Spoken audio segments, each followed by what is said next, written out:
नमस्कार दोस्तों, तेलंगाना में कांग्रेस को प्रचंड जीत मिलती दिखाई दे रही है। वहीं बीआरएस अर्श से सीधा फर्श पर आ गई है।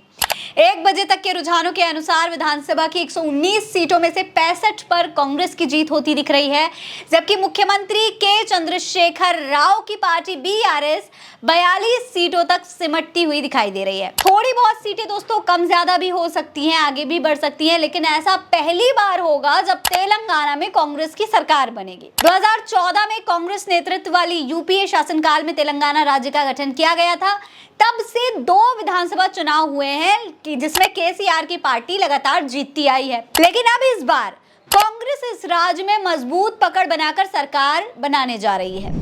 दोस्तों, इस चुनाव में कांग्रेस की जीत के 5 सबसे बड़े कारण निकलकर सामने आ रहे हैं। उनमें पहले नंबर पर कहीं ना कहीं केसीआर के 10 सालों के शासनकाल के खिलाफ जनता में बड़े पैमाने पर एंटी इनकम्पेसी फैक्टर हावी हो रहा है। कांग्रेस ने मुख्यमंत्री और बीआरएस सुप्रीमो के चंद्रशेखर राव के खिलाफ सत्ता विरोधी लहर का फायदा उठाया। दोस्तों, कांग्रेस ने सीएम केसीआर, उनकी सरकार और उनके परिवार के खिलाफ सत्ता विरोधी लहर पर निर्णायक पकड़ बनाकर ग्रामीण अर्ध शहरी जो क्षेत्र होते हैं, खासकर वो क्षेत्र जो कि बीआरएस की एक परंपरागत गढ़ रहा है, उसमें वोटर्स पर मजबूती से अपनी जो पकड़ है उसको बनाया है और उसे सफलता से हासिल भी किया है। दरअसल पूरे तेलंगाना में केसीआर के परिवारवाद, भ्रष्टाचार और बेरोजगारी के खिलाफ जबरदस्त आक्रोश था, जिसे कांग्रेस अपने पक्ष में भुनाने में कामयाब रही है। दूसरा सबसे बड़ा कारण जो निकलकर सामने आ रहा है वो है केसीआर पर भ्रष्टाचार, केसीआर पर पैसों के मिसमैनेजमेंट और कानून को तोड़ मरोड़ कर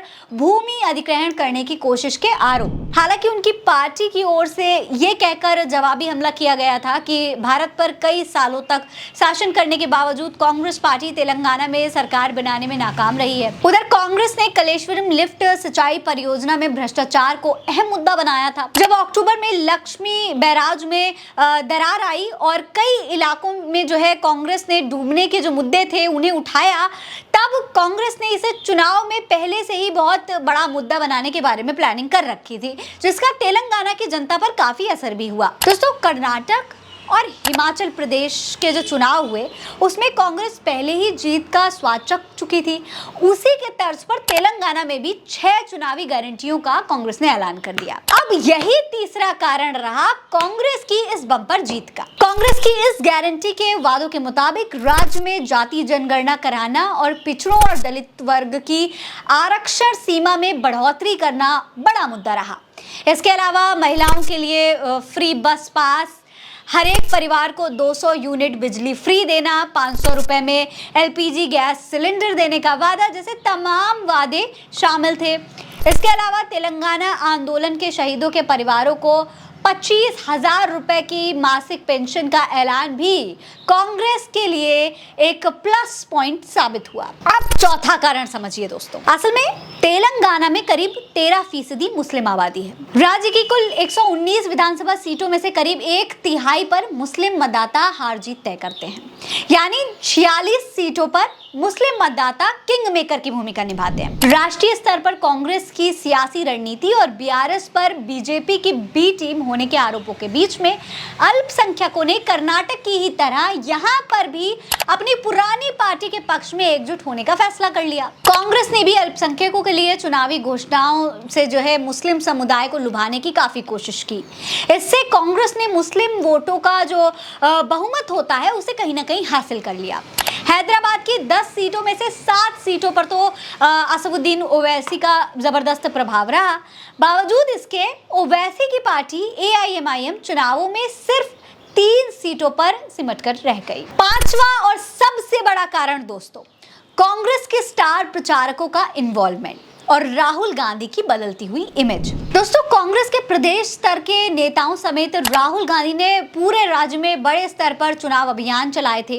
राहुल गांधी ने लक्ष्मी बैराज के मामले में हवाई सर्वे किया और केसीआर सरकार पर इस सिंचाई परियोजना में 1 लाख करोड़ रुपए का भ्रष्टाचार करने का आरोप भी लगाया। दूसरी तरफ प्रदेश कांग्रेस अध्यक्ष रेवंत रेड्डी ने तेलंगाना आंदोलन के शहीदों को किए गए केसीआर के वादों की याद दिला करके उनके खिलाफ जबरदस्त कैंपेनिंग की। इसी के साथ दोस्तों, कांग्रेस कांग्रेस ने ऑनलाइन के साथ साथ ऑफलाइन मोड में भी आक्रामक प्रचार किया, जो कि सत्ता विरोधी लहर यहां पर बनाने में कामयाब हुआ और कांग्रेस के लिए ये फायदेमंद साबित हुआ। कांग्रेस ने सोशल मीडिया पर बीआरएस के खिलाफ कई वीडियोस, मीम्स वगैरह जो हैं वायरल किए थे और धमाकेदार हमले किए थे। इससे बीआरएस के खिलाफ राज्य में जोरदार लहर बन सकी और अब उसका असर चुनाव परिणामों के रूप में आपके सामने आपको दिखाई दे रहा है। आपका क्या कहना है कांग्रेस की जीत के बारे में? हमें कमेंट सेक्शन में लिखकर जरूर बताइएगा। ये खबर आप उल्टा चश्मा यूसी पर देख रहे हैं। मेरा नाम फरहीन अंसारी है। जय हिंद, जय भारत।